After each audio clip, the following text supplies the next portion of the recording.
Wow, aku thui garis dia. Khunam thangkalo, khunam du thangkalo. Good. Nam here.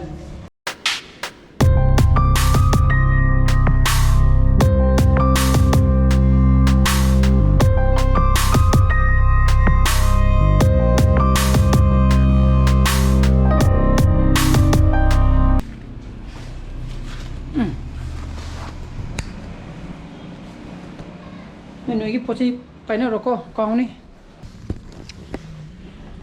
Tunggu lo. Kena. Masa tu kan cing ni ayo orang ni ni. Good morning guys, welcome back to my channel. Nung abi na kali. Jadi sana pas school sada birugi ke. Plus matin baca pakanda. Ini bisu office sada biru mana yang ko. Kadang-kadang blog nam tiang internet nam song re ko. Kaya na khangdre. Adan horin di kharangan na upload to kalaga thamma ke ko pung nipan ta chapchana dum aina publish tor ko yana na ba kisalo bawa nang marks lo ke ko horin pung kya lo lo ba ahum le da kana le mo le odi ngi na ngi friend ki long cha khani bo masi ma gi last day school ko kai na mandi de exam hom tu ni na hayin de study leave thare ko study leave thai lai pa na ba na te game sana na bani mo thari ji natra ha dana ngasi gi weather ji de hajik so lekin khaga thari som de juka ing baje bharadara na khalo do kya hande matang mai ni drop ta tok thoga phare ai gi nang sai gi ko na cha tha ko da cha gi ba kimbap nung do modun tana chak chak tra buna chak dia chani ngo puk tra ba upi thangala ba ka o puk lung ni buduna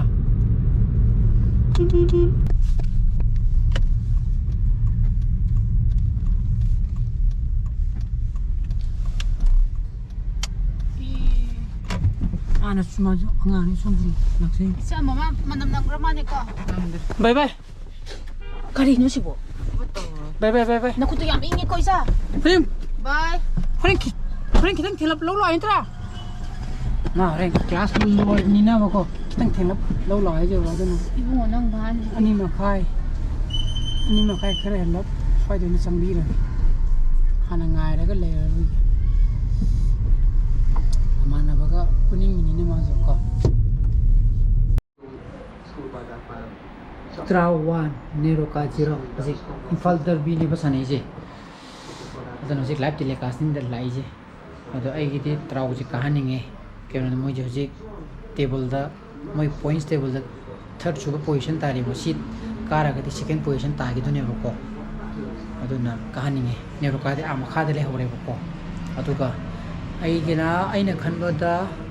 sigi I league chida first second ta tapje next season gi ISL da sanagada oramane ko modu gi new momadi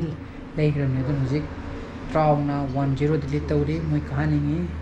Trau gi bon bulaba ai Imphal da stadium di yeng traga ju compulsory stadium yeng tv da ti ko adana chi to to kana sa class ndu thau gi ke pung mari makai manga ta salok tore ko ade atopa chene ne madana mu badminton gi Indian Open lai madu ju yeng ningi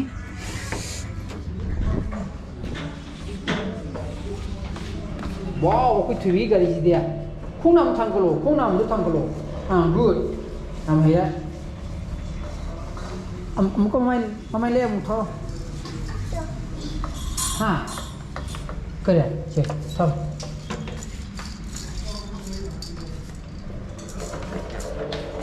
phung thang ka tre ni nam hai ka masam nang tu da wani mong ga yaw ja ti to ka kada ding je gini pasok kemana Indo tu? Ila. Kuntang kau.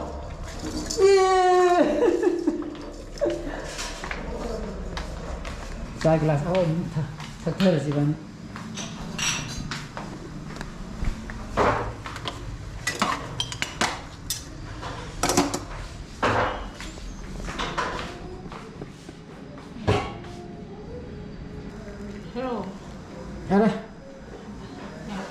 야매 시디 잘라로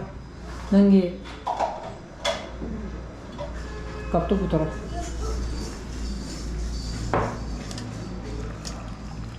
당글로 이게 상하이는 물어오래 잡술 인터넷 스피드 폰들 큰데 동동 거 다슬래 거 지금도 업로드 되게 또 우리 팅롤 로이땡아리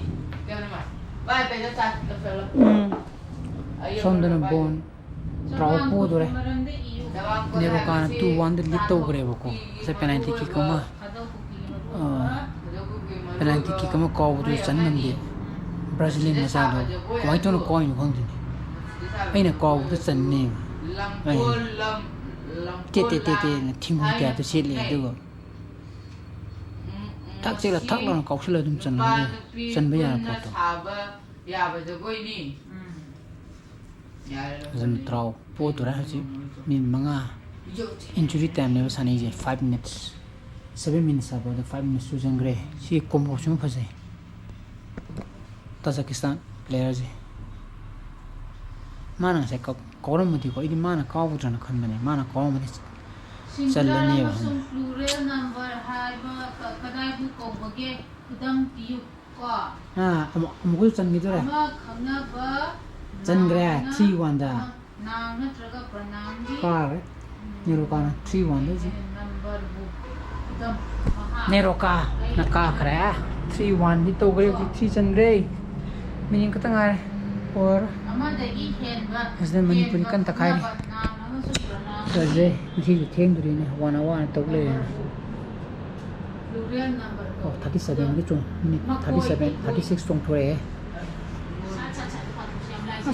यार इधर ama khangna ba naam na traga pranam gi number bu ama khangna ba naam na traga pranam gi number bu gra na khangna da ओए तेनो खों दे international बा ai nam lai ओ खदी थु माले ngasi 32 minutes ti yogre heta hailo badane 1 hour 2 hour chong thore tum khuidu sokol kane